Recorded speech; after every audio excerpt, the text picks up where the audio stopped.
What's going on? It's Justeeni here. Today, I'm showing you the grand finals of the Pangea Bullet Tournament, the second ever Pangea Bullet Tournament. I know. Crazy stuff. New advancements in the bullet scene. And speaking of new advancements, this grand finals is actually against a player that I don't recognize. I went against them in round 2 as well, so they're coming in from the loser's side, of course, because I came in from the winner's side. So they need to win 2 games, and I just need to win 1. Because I've already beaten them before. And it's a double limit. That's how the tournaments work. It's double elimination, guys. You guys don't get how double elimination works. I have to explain this to you. Anyway, so this is a bossy. I'm hosting, which means I have to skip my first turn. And let's just kind of get right into things. This first game's actually quite interesting. So I go with a pretty traditional Zabossy opening that you'd see on Drylands a lot, which seems like a good idea at first, but I kind of realize a slight mistake at this point, but it's already too late. What's the mistake? Well, problem with the triple warrior opening and committing to the village like this is a typical idea with Dryland Zabossy, but usually the idea is you can then train a rider and reach that village to support it even further, stopping the opponent from getting the village. Problem: there's a forest in the way. Solution? What solution? So I just have to make a rider. Now the opponent here misplays. This is completely the wrong play. They just killed 2 warriors. They see I'm only on 1 city. This is free.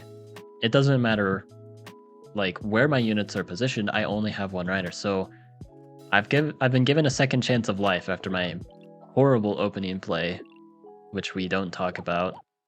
They smacked this rider, which is kind of rude. But then I see this ruin, and I immediately take my chance. I have to get this ruin. I delay the village for 1 turn, but it's worth it. And I get the vet sword. Oh my goodness. Never punished.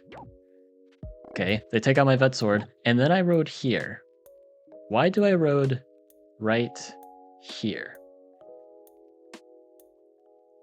Why don't I just road here? Connecting my capital, a line for the upgrade. I can upgrade this turn actually, I have 5 stars, that's a free upgrade.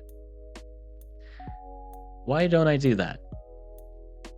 The reason why I don't do that is because I want to connect my cities like this instead of like this. Now what's the difference? The difference is I can road kind of over here more easily. Now the problem is that's only the case if I also place a road here because this is a forest. And is this worth slowing down my economy for something that's only beneficial if I place another road in neutral territory that they can also use? No, this is just a really stupid misplay. Something, these are live games. Players are subject to mistakes, but this one was honestly just really stupid. Like, I was considering this road placement and I decided against it for some reason. And you'll see just how bad this misplay is, because it adds up fast. So yeah, now they're able to develop pretty quickly. They don't have roads themselves, so that allows them to make more units and play more economically. Now I spend time developing my economy because I have to. I need economy desperately here. Now they go in for the siege. Well, not quite yet, but they injure my rider. Now I connect 2 turns later. It's as if this road costed like 5 stars at least, because the benefits that those extra 2 stars would have given me from leveling up the city 2 turns earlier could have snowballed into something even greater. So, and I also expand up here, which is stupid. I should just be getting an explorer. And again, these mistakes are adding up. The opponent's giving me some leniency, and then I go in for this play. Why do I do this? Because I see the 2 out of 3 rider, and I'm scared. I gotta take out the 2 out of 3 rider. But then at this point, well,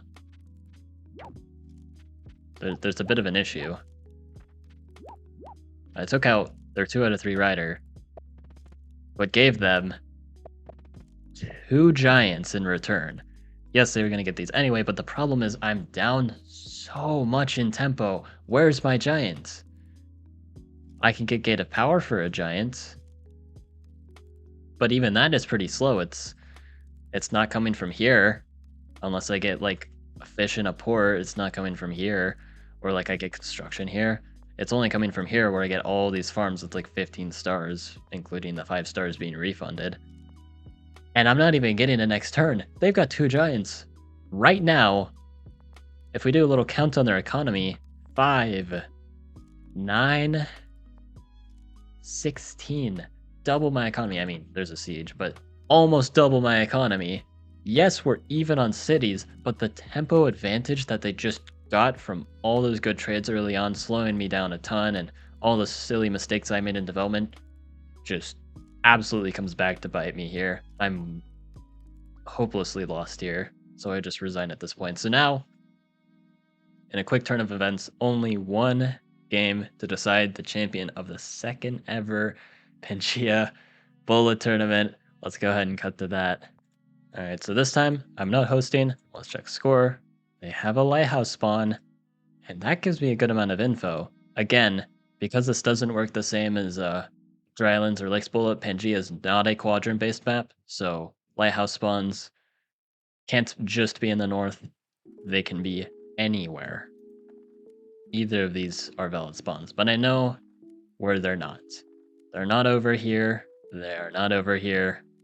They're not in the middle. That gives me some information to work with. But another thing with the spawn, which is very noteworthy, is I've got forests and mountains blocking the way.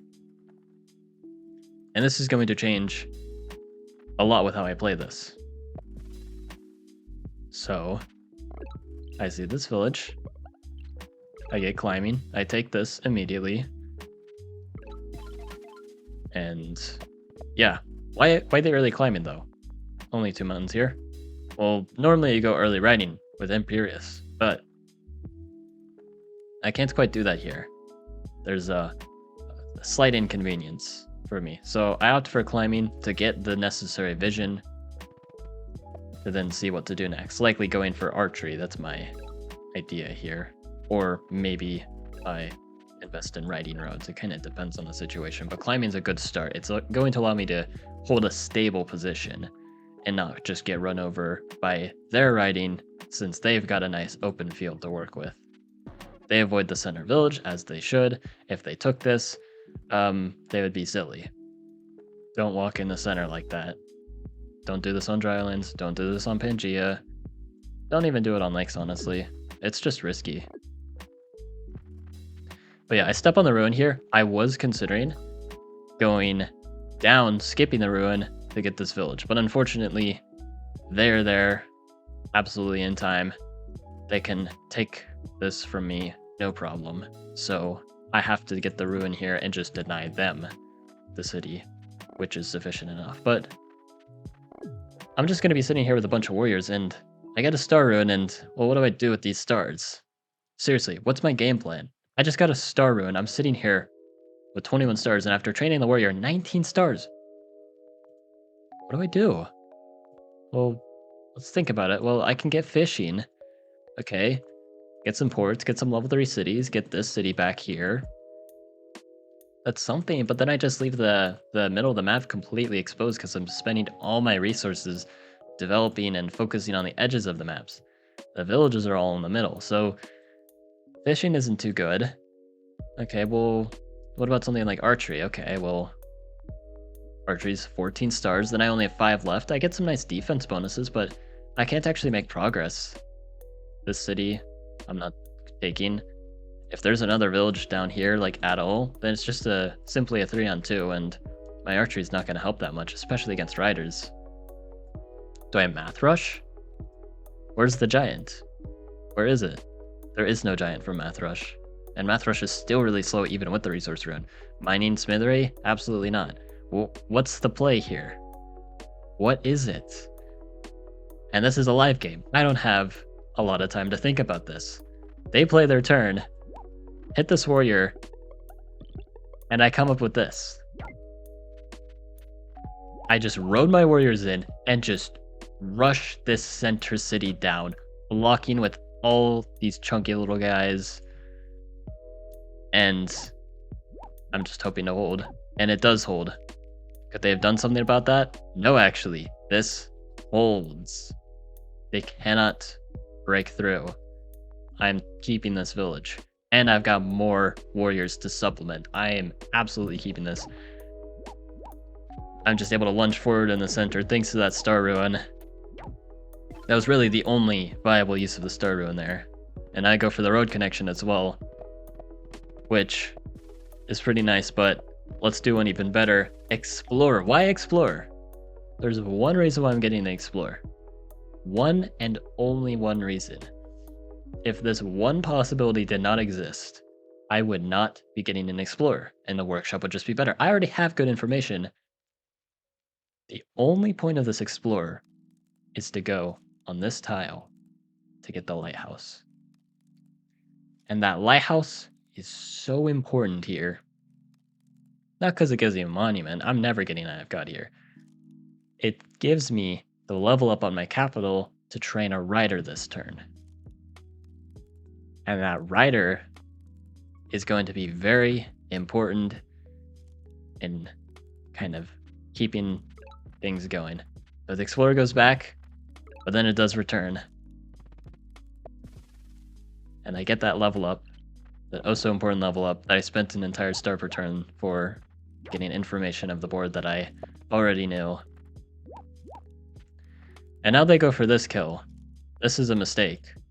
You can see why very easily in retrospect, but this rider is trapped.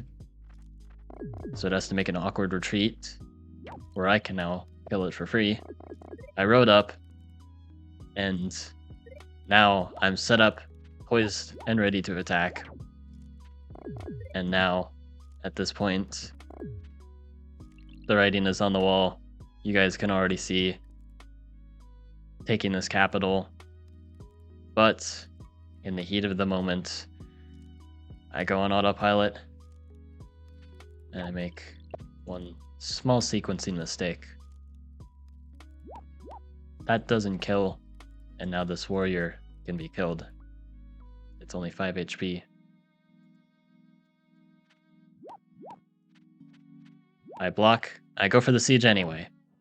The show must go on. Can they unsiege after that mistake? If I killed in the correct sequence, this wouldn't even be a question.